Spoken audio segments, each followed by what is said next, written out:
I never imagined that my 68th birthday would fall on Thanksgiving Day, or that it would be the last time I'd ever step foot in the house I'd helped my son build with my own two hands. Dad, we need to talk. Brian stood in the doorway of the guest room where I'd been staying for the past 18 months, since the accident that took my wife Claire. His wife Jessica hovered behind him, arms crossed, that pinched expression on her face I'd come to know so well. I looked up from the photo album I'd been flipping through, pictures of Claire and me at various Thanksgivings over the years. The turkey I'd burned in '92. The year Brian was 6 and insisted on making the stuffing himself. Better times. What's on your mind, son? Brian wouldn't meet my eyes. Jessica and I, we've been talking. With the new baby coming and Maddie starting private school, we need the space. The space? I glanced around the small room that had been my world for a year and a half. I'm only using one bedroom, Brian. The house has 4. It's not just the space. Jessica cut in, her voice sharp. It's the expenses, your medications, your doctor visits, the special food you need for your diabetes. We're drowning, Robert. Robert? She never called me Dad, not once in the 12 years she'd been married to my son. I've offered to help with costs, I said quietly. My pension? Your pension barely covers your prescriptions, Brian interrupted. He finally looked at me, and I searched his face for the boy I'd raised, the kid I'd taught to use a level and saw, who used to follow me around the workshop asking endless questions about dovetail joints and wood grain. I couldn't find him. We've made arrangements. There's a senior living facility in Gresham. They have a bed available next week. Next week? Brian, it's Thanksgiving. It's my birthday, which is why we wanted to tell you now, so you'd have time to prepare. He pulled an envelope from his pocket. Here's $50 for incidentals. Jessica packed a bag for you. We'll drive you to the transitional shelter tonight. They'll help you get into the facility next week. The room tilted. Shelter? You're taking me to a homeless shelter? On Thanksgiving? It's not a homeless shelter. It's a transitional housing facility, Jessica said, like the distinction mattered. Lots of seniors use them while waiting for permanent placement. I stood up slowly, my arthritic knees protesting. At 68, after 45 years of working with my hands, my body kept score of every house I'd framed, every cabinet I'd built, every hour I'd spent in the workshop teaching my son the trade he'd abandoned for software sales the minute he graduated college. I built the deck on this house, I heard myself say. I installed all the crown molding. I built Maddie's treehouse, her bookshelf, that dining table you're going to sit around today eating turkey. Dad, please don't make this harder. I built this house with you, Brian. Remember? You were 23, newly married, and I spent every weekend for 8 months helping you. I took vacation days to be here when the inspector came. I taught you how to tile that bathroom, and we appreciate it, Jessica said, checking her watch. But that was a decade ago. We need to think about our future now, our children's future. Our children, not my grandchildren. I looked at my son, really looked at him, and saw a stranger. Maybe he'd been a stranger for years, and I'd been too grief-stricken over Claire to notice. Let me pack my own bag, I said. It's already packed, Brian said quickly.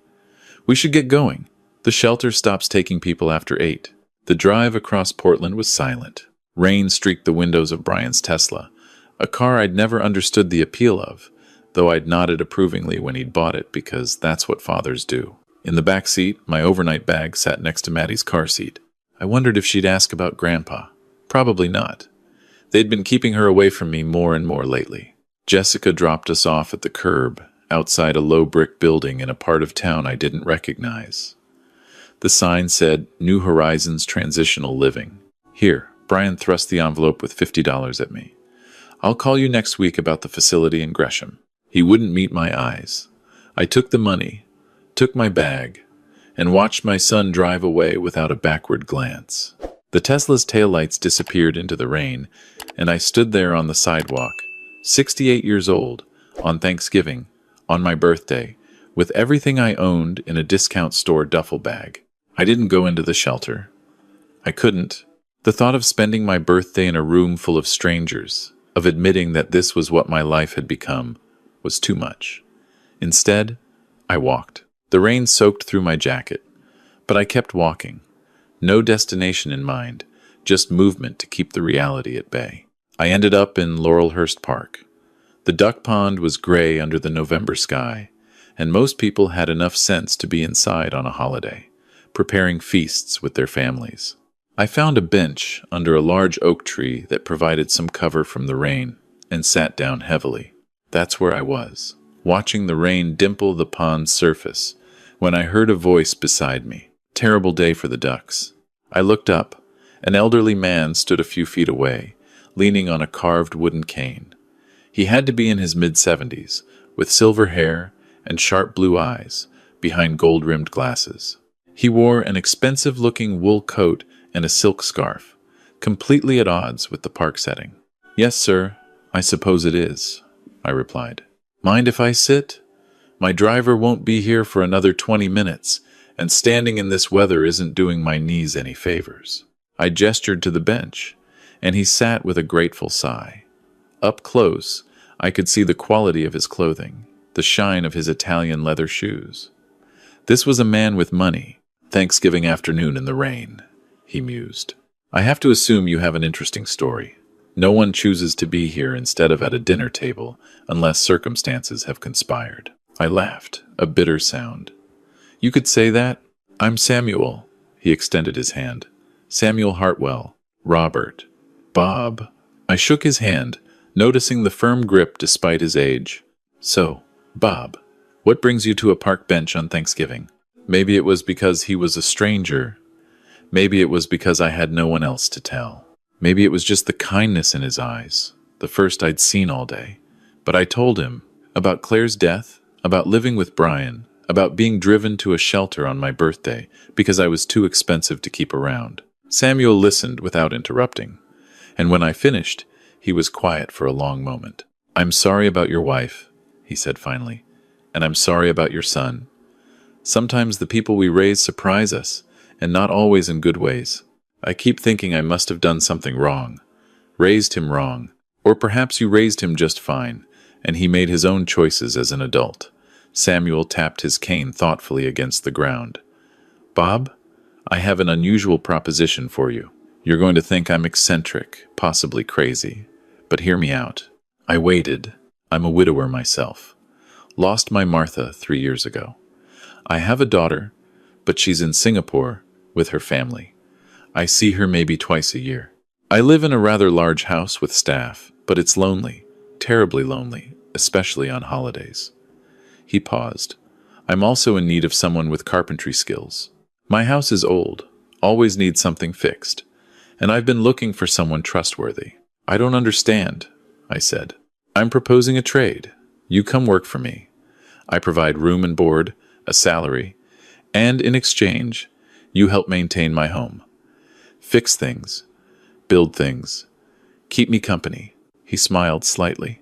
"And when my driver arrives in 15 minutes to pick me up from my walk, which I take every day regardless of weather, you pretend to be my nephew Bob, who's come to visit for the holiday." "Why would I do that?"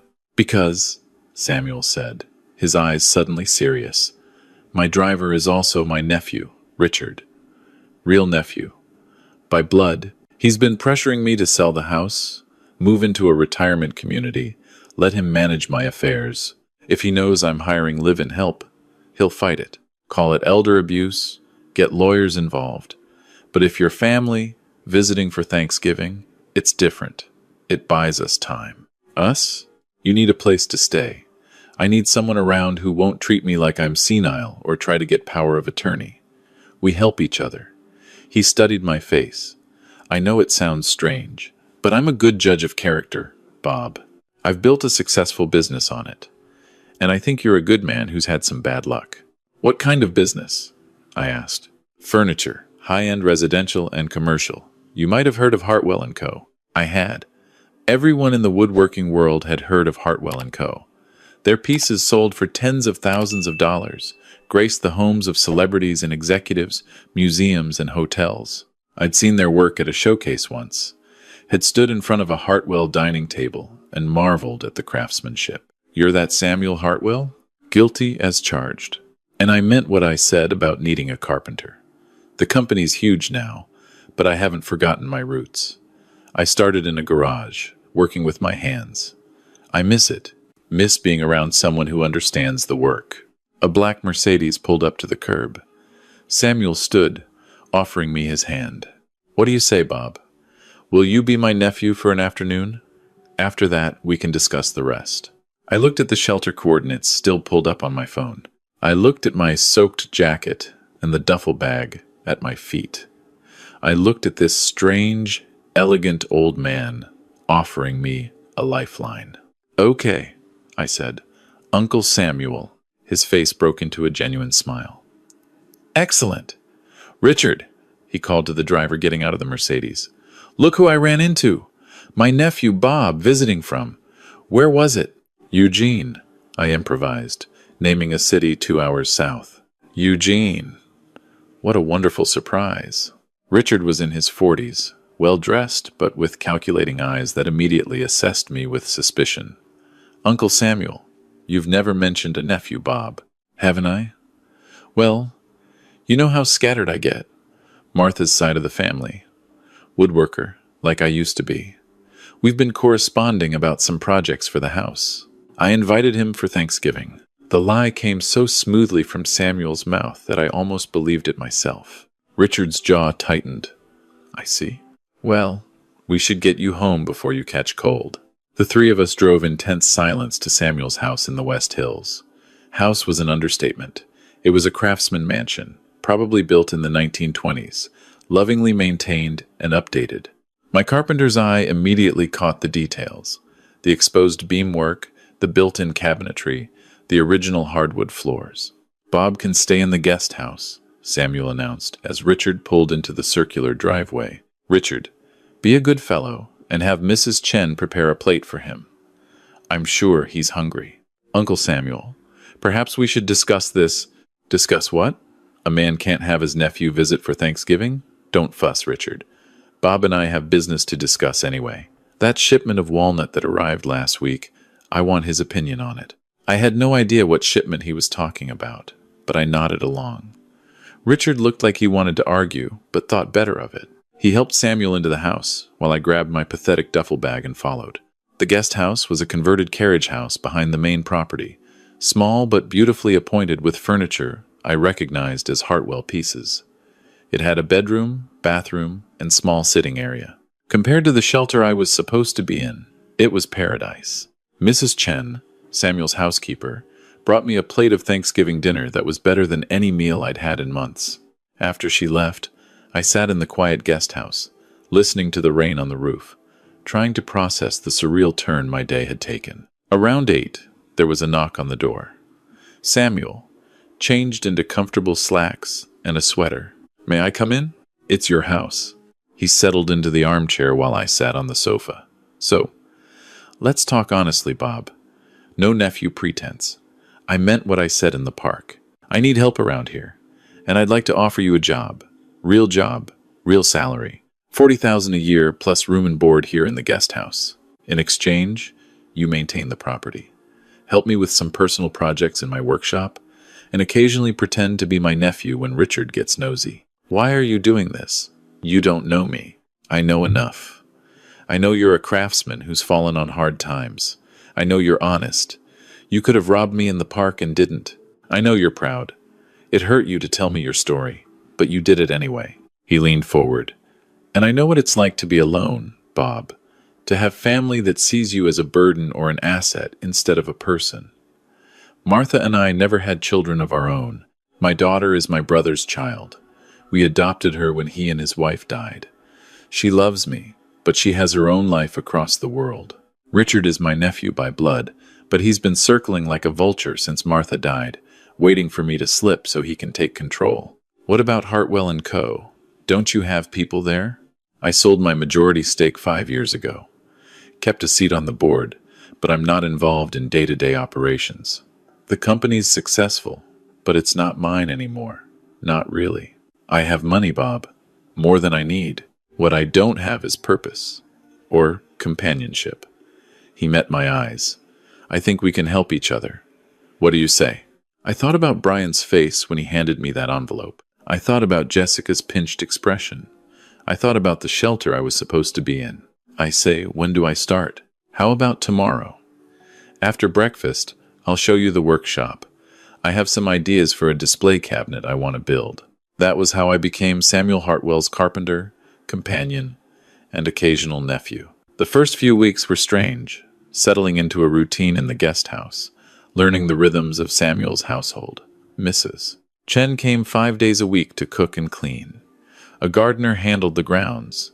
Richard visited every Sunday, always suspicious, always probing about my background. But Samuel and I found an easy companionship. In the mornings, after breakfast, we'd go to the workshop he'd built in the basement. It was a woodworker's dream. Every tool imaginable, perfectly organized, expensive hardwoods, stacked and labeled. We'd work on projects together, and I rediscovered the joy I'd lost after Claire died. Samuel knew his craft. Despite his age and wealth, he could still shape wood with precision, could still see the potential in a rough board. We built that display cabinet together, and when it was done, Samuel donated it to the Portland Art Museum. Saw it installed there with a small plaque, crafted by Samuel Hartwell and Robert Morrison. Seeing my name next to his in a museum made something tight in my chest loosen. "You're better than you think you are," Samuel told me that day. "Brian was a fool to throw you away." I still thought about Brian sometimes. Wondered if he'd tried to call the shelter. Wondered if he wondered where I was. Part of me wanted to rub my new life in his face. Another part just felt sad for what we'd lost. Months passed. I restored the crown molding in Samuel's dining room, built new shelving for his library, repaired the gazebo in the garden. He paid me promptly, treated me with respect, and slowly, I began to feel less like an employee and more like family. We had dinner together most nights. Samuel would tell stories about building his company, about Martha, about the furniture world. I'd share memories of Claire, of the houses I'd built, of Brian before everything went wrong. "You should reconnect with your son," Samuel said one evening over wine. "Life's too short for estrangement." He made his choice. And people can unmake choices, can change. You'd be surprised how someone's perspective shifts when they realize what they've lost. But I wasn't ready. The hurt was still too fresh. In March, 6 months after I'd moved into the guest house, Samuel called me into his study. Richard was there, looking unhappy. "Bob," Samuel said, "I need to tell you something. I've been diagnosed with pancreatic cancer, stage 4. The doctors say I have maybe 6 months. The room tilted the way it had when Brian told me I was going to a shelter. "No," I said stupidly. "You're healthy. We just built that hall table last week. I've been feeling ill for a while. Finally went to the doctor. It's aggressive, and at my age, they don't recommend aggressive treatment. I'm 76, Bob. I've had a good life." "Uncle Samuel," Richard interjected, "perhaps now would be a good time to discuss your estate planning. Make sure everything's in order." Samuel waved him off. "Already done, Richard. Bob, I need a favor. I want to finish one more piece. A bed frame, king size, walnut and cherry. Will you help me?" Of course. We worked on that bed frame every day for the next 3 months. Samuel grew weaker, but he insisted on being in the workshop, even if all he could do was sit and direct. We inlaid the headboard with an intricate pattern of woods, created posts that were functional art, crafted it with the kind of care that comes from knowing it's your last piece. "It's for you," Samuel told me one day in late May. His voice was thin now, his body frail. "For the guest house. Every craftsman should sleep in something beautiful." "Samuel, let me do this, Bob. You've given me these months. Let me give you something back." In June, Samuel took a turn for the worse. He was moved to hospice care in his home, nurses rotating through 24 hours. I sat with him when I could, reading to him, sometimes just holding his hand. "I updated my will," he said one lucid afternoon. "Richard's going to be angry. You don't have to..." "Shh. Listen. You've been more family to me this past year than Richard's been in 20. You're getting the guest house and its contents, the workshop and all the tools, and a sum of money to make sure you're comfortable. Samuel, I can't accept." "You can, and you will. But there's more. Hartwell & Co. I kept a 20% stake when I sold. Those shares are worth approximately $16 million. They're yours. I couldn't breathe. What? You're a craftsman, Bob. A real one. You understand what I built, what it means. Richard just sees dollar signs. My daughter is already wealthy from her mother's family. She doesn't need it. But you can make sure the company stays true to its roots. You'll have a seat on the board. Influence over decisions. Promise me you'll keep them honest. Keep them focused on the craft, not just the profit. I promise, I whispered. And Bob? Call your son. Life's too short. I never got to see my daughter one last time. Don't make that mistake. Samuel Hartwell died on June 23rd, surrounded by loved ones. I held his hand as he passed. This man who'd saved me from a shelter on Thanksgiving, who'd given me back my purpose and my pride. The funeral was large. Furniture, world elite, society people, museum curators. Richard gave a eulogy about his beloved uncle, and I had to leave the room. Mrs. Chen found me in the hallway. He loved you like a son, she said simply. More than Richard. Richard knew it. That's why he resents you. The will reading was scheduled for a week later. Samuel's attorney, a sharp woman named Patricia Zhou, called me the day before. Mr. Morrison, I need to prepare you. Richard is contesting the will. He's claiming you manipulated Samuel, that the bequests to you are evidence of elder abuse. He's filed an injunction to freeze the estate. Can he do that? He can try. But Samuel was very thorough. We have documentation of his mental competence, signed statements from his doctors, video testimony explaining his wishes. Richard's case is weak, but it will make things uncomfortable.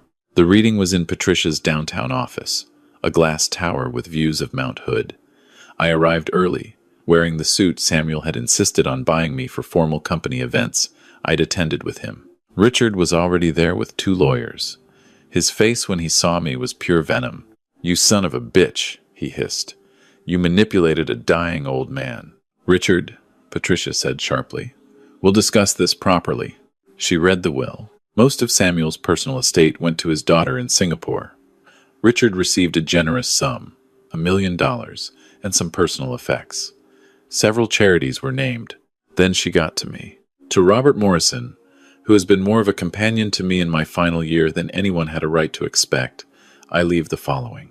She listed it all. The guest house, the workshop, $200,000 in cash, and the shares of Hartwell & Co. Richard exploded. "This is insane. He knew my uncle for less than a year. This is textbook undue influence." Mr. Hartwell, Patricia said calmly, was evaluated by 3 independent physicians in the month before his death. All confirmed his mental competence. He also left video testimony. Would you like to watch it? She played the video. Samuel, thin and weak but clear-eyed, sitting in his study. "If you're watching this, I'm gone. Richard, I know you're angry, but Bob didn't manipulate me. He gave me friendship when I was lonely. He reminded me why I loved my work. He asked for nothing and gave everything. The money I'm leaving him is a fraction of what he gave me. Bob, don't let Richard bully you. You earned this. Use those shares to keep Hartwell & Co. honest. Make beautiful things. Live well. And please, call your son. Tell him I said grudges are heavy to carry." The video ended. Richard was red-faced, furious. "I'm fighting this. I'll tie this up in courts for years." "You can try," Patricia said, "but you'll lose, and it will cost you considerably in legal fees. Samuel knew you'd react this way. That's why he was so thorough." Richard stormed out with his lawyers. Patricia turned to me. "He'll probably file suit within the week. But honestly, Mr. Morrison, I don't think he has a case. Samuel was very clear about his wishes, and there's extensive documentation. It might take a few months to sort out, but the will should stand." I walked out of that office in a daze. $16 million. A house, a workshop. I was 69 years old and suddenly wealthy, beyond anything I'd imagined. My phone rang. An unknown number. I almost didn't answer. "Dad?" Brian's voice hit me like a freight train. "Brian. Dad, I heard about Samuel Hartwell. Saw the obituary. It mentioned you as a close friend. I didn't know you knew him. I tried calling the shelter, but they said you never checked in. Where have you been? Living my life, I said. I want to talk. Can we meet? Jessica and we've been thinking. What we did was wrong. We want to make it right. I thought about Samuel's words. Life's too short. But I also thought about that rainy Thanksgiving night, about being handed $50 and driven to a shelter. How's Maddie? I asked. She asks about you. She misses you. And Jessica? Does she miss me? Or does she miss the free carpentry? Silence. Then, that's not fair. Isn't it? Brian, you threw me away like garbage. On my birthday. On Thanksgiving. You didn't call to check if I made it to the shelter safely. You didn't call on Christmas or my 69th birthday last month. Why now? Because I'm sorry. Because I've been thinking about what I did. Because, he paused, because I saw the obituary listed you as receiving a major bequest, and I realized I didn't even know where you were living or what you were doing. There it was. The truth. So this is about money. No, Dad, I swear it's not about that. I mean, yes, I saw it, but that's not why I'm calling. I've been wanting to call for months. I just didn't know how. I don't believe you, Brian. Dad, please. Just meet with me. Let me apologize properly. Let me introduce you to the new baby. His name is Robert, Dad. We named him after you. That hurt worse than anything. They'd named a child after me while I was living in Samuel's guest house, and they'd never bothered to tell me. I'll think about it, I said, and hung up. I thought about it for 3 days. Then I called him back. Okay, we can meet, but not at your house. Neutral ground. We met at a coffee shop in Selwood. Brian brought the baby, but not Jessica or Maddie. He looked older than I remembered, tired around the eyes. Dad, he started. I'm so sorry. What we did was inexcusable. Yes, it was. I was overwhelmed. The expenses, the stress, Jessica's pressure, but that's not an excuse. You're my father. You raised me, and I threw you out like you were nothing. You did. Can you forgive me? I looked at my son, at my grandson, sleeping in his carrier, and felt the weight of Samuel's words. Life's too short. I can try, I said. But Brian, things are different now. I'm not the same man you dropped at that shelter. I have my own life, my own home. I'm not coming back to be your live-in handyman. I'm not asking you to. I just want you back in our lives. In Maddie's life. In Robert's life. Then you need to know some things. Samuel Hartwell left me a considerable inheritance. I'm financially secure now. More than secure. And that doesn't change anything between us. You don't get to use me, or my connections, or anything else. If we rebuild this relationship, it's because you actually want a father, not a resource. Brian nodded, tears in his eyes. I do want a father. I missed you, Dad. I missed our talks, missed learning from you. I was an idiot. Yes, you were. We talked for 2 hours. It wasn't a fix. You can't repair a broken relationship in an afternoon. But it was a start. Over the next months, I saw Brian regularly. Slowly, carefully, we rebuilt trust. I met little Robert, reconnected with Maddie. Even Jessica apologized, though I could see it pained her. I didn't care. Some things are hard to forgive. Richard's lawsuit was dismissed in August. The shares transferred to my name, along with everything else. I joined the board of Hartwell & Co., and to everyone's surprise, I actually contributed. I knew the craft, understood the market, cared about the quality. The other board members respected me. I kept the guest house, made it truly mine. The bed Samuel and I built together held pride of place. I kept working with wood, building pieces for myself, for friends, occasionally for charity. I didn't need the money, but I needed the work. On Thanksgiving, a year after Samuel found me in that park, I hosted dinner at my house. Brian and his family came. Mrs. Chen came, and Patricia Zhou, and a few other friends I'd made. We toasted Samuel's memory and the strange twists of fate that bring people together. I'm grateful, Brian said during the toast, that Dad's still here, that I got a second chance to be a better son. I'm grateful, I added, for the family we choose and the family we're given. Sometimes they're the same thing, and sometimes we have to learn to tell the difference. Later, after everyone left, I stood in my workshop, running my hand over the tools Samuel had left me. On the wall hung a photo of the two of us, taken 3 weeks before he died, standing beside the bed frame. Both of us smiling, sawdust in our hair, proud of what we'd made together. My phone buzzed. A message from Brian. "Happy birthday, Dad. I love you. I'm sorry I forgot last year. I'll never forget again." I smiled and typed back, "I love you too, son." Not everything broken can be fixed. Not every relationship can be saved.